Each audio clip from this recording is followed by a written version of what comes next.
Welcome to Basic Money Talk. My name's Rich. This is the podcast about simple financial advice and everyday money matters. I'm going to keep these episodes short and sweet so you can get on with your day. Thanks again for joining me. Sometimes we stress and too much we think. Hey everyone, what's happening? Thanks again for coming along.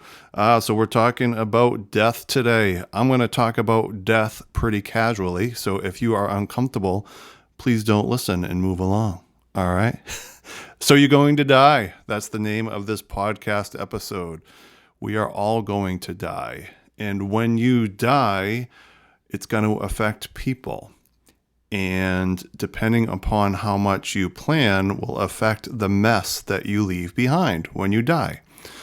I wanted to talk about this casually because a lot of us put this stuff off because it's really difficult. It's not fun to think about death or our mortality.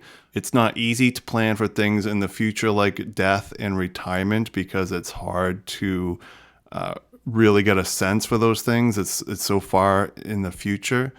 It might be a little bit easier for you if you've experienced a death with a close person in your life. I lost my parents both within the last 6 years.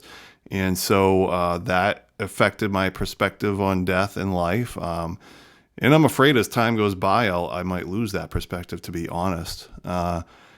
Maybe you are worried about having an illness. Maybe you know someone with an illness. Maybe you have parents that are older and they're going to pass someday.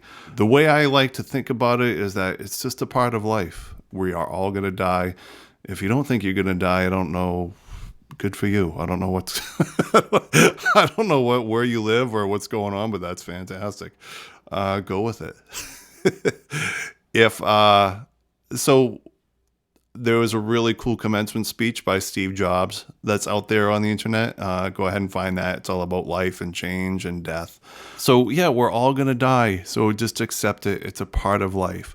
I know for myself personally, when I planned a lot of my estate, I felt so much better. I had some worries about death and my own mortality at some point.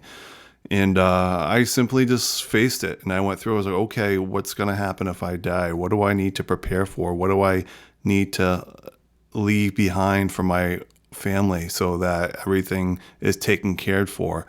So my family and friends will be affected emotionally and they'll have to grieve, okay? I don't want to put a year of paperwork and stress on top of that if I don't have to, right? I want them to be able to move on with their life and enjoy their life, okay?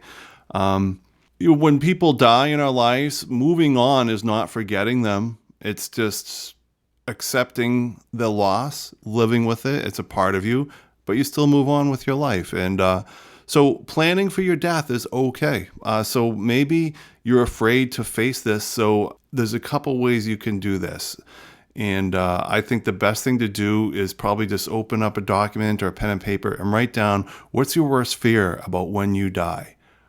Is it what you will go through, or is it about what will happen to people you leave behind? What do you want your loved one's experience to be when you die? Do you want them to be okay financially? And do you want them to not worry about what you left behind? So just go through those thoughts and address them, face them head on. We're talking about death and money. What happens when you die? What happens to your assets? How is it handled? So let's get into some of the details. Life insurance. Life insurance is there to replace the income that is lost when you die. If you are a single person and no one depends upon your income, then it's not too big of a loss. You probably want a nice ceremony and send off. Let's make sure that's taken care of. But if you have a family and loved ones that depend upon your income, you want to make sure you have the appropriate life insurance so that when you're gone, they can survive without you. If you look at your budget and figure that out, it's pretty easy. So that's another good reason to have a budget. It just makes these kinds of questions so much easier. Okay, if you have a budget all set up on what it costs your family to live month to month, and you just plug in a zero in your income column, that's it. That's what needs to be replaced when you're gone. It's very simple. Well, it's not that simple, but but that's the idea, right? So life insurance, that's an important thing.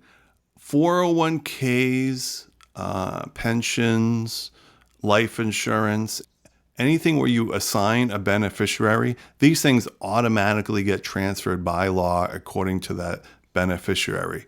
So make sure if you have life insurance, if you have a 401k, an IRA, a pension, look at that. Just take some time and look at that. Who is the beneficiary? Because if you had a divorce or a life change, you want to make sure that's up to date, okay? That's really important. A will. Do you need a will? All right, so that's the next part. Besides life insurance and retirement accounts, then you fall into this whole other bucket of wealth. And the easiest way to think about this is, where is all your money? Okay.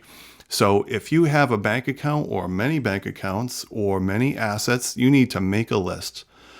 Write down all the accounts and who is the owner of those accounts, okay? If you're single, it's probably just you. If you're married or have a partner, it's you and or them, but you might not know. So you really want to know who is the owner of those accounts and those assets. That includes a house. Don't assume that just because you die and you're married, everything's going to go to your wife or partner. That's not how it works. All right, you have to plan this out ahead of time. You can look up your deed for your county and you can see how it's assigned, and there's 2 or 3 ways a deed can be assigned. The best way, if you're married, is that, when you die, it goes to your wife automatically, but don't assume that it's set up that way. Same thing with your bank account. So what happens when you die? Well, you're dead. I'm trying to keep it fun, all right? Listen, you're dead. You're not worrying about it, okay? You're gone, all right? Now there's loved ones left behind. So let's say you die and you have a bank account with $3,000 in it. Your loved one or friend or wife cannot simply walk into the bank and say, hey, my friend died. I want to take that money now. He said it's mine. No, they won't let you do that, okay? You have to have a notarized letter from the court of law, from going through probate, that says, okay, we've deemed that this money can be transferred to you. That's what the probate court is for. So when you die, your assets have to be transferred to someone, whether it's $3,000, $500, or $1 million. It has to be transferred to someone. It has to go through probate.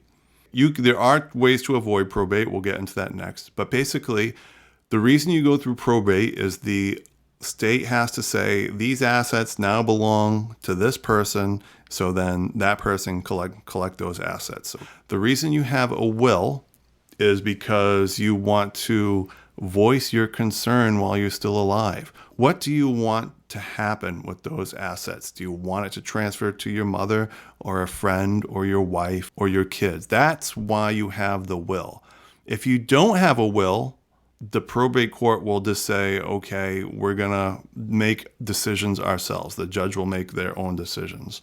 The will does not avoid probate. The will just assists the judge or the probate officer to go through this process, okay? Because now your wishes are made. That's why you have a will. So you're dead, and I'm sorry, and I'm sorry for your loved ones, right? You just don't, it's going to be tough for them. They're going to have to grieve and get on without you, and that sucks as it is. You want to make things easy for them. So life insurance, make sure you have a beneficiary. 401ks, IRAs, make sure you have a beneficiary. Make sure you have a will. That's going to tell the probate court what to do. The other thing you can do is set up a trust. There are 2 different types of trust, but a trust is just a legal entity and allows you to put assets into that entity. And the reason you do that is because it avoids probate. So, for example, let's say I have $1,000. I put it into a trust. So I create this legal entity. It's called Rich's Trust. So now I have to go to the bank and I have to fund that trust. So I'm going to say, you know what? That account with $1,002 is now going to belong to Rich's Trust. And the bank says, okay, I have to provide documentation.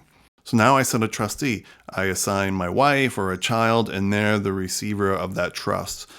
So now when I die, they can take that paperwork, go to the bank and say, here's proof that Rich is dead.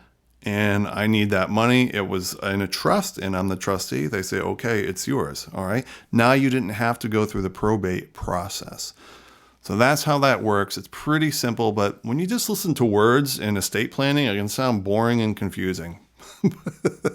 Trust me, I know. It's important to think about these things and just try and think about how you want people to be able to move on with their lives when a loved one dies, all right? If you have a parent and they have a complicated life, maybe they have multiple houses, lots of money, maybe there's multiple kids in your family, all kinds of things can happen when it comes to money and a loved one dies. And so you want to make that change as easy as possible. You want to just reduce any stress by planning ahead. If you do have parents and you're thinking about these things, the AARP has a really cool website. There's this really cool thing out there called the 5 Wishes, where you could have your parents fill out a document. There's all sorts of advice on when to bring up this subject, maybe like a family gathering. It can be emotional for some people, so you don't want to force that subject. If you're trying to get a loved one to talk about it, that can be really difficult. But for you, in setting up your planning, your estate planning, just think about what you want to be left behind when you die, because you are going to die. That's my positive statement for the day. And it's true. That's true. We're all going to die.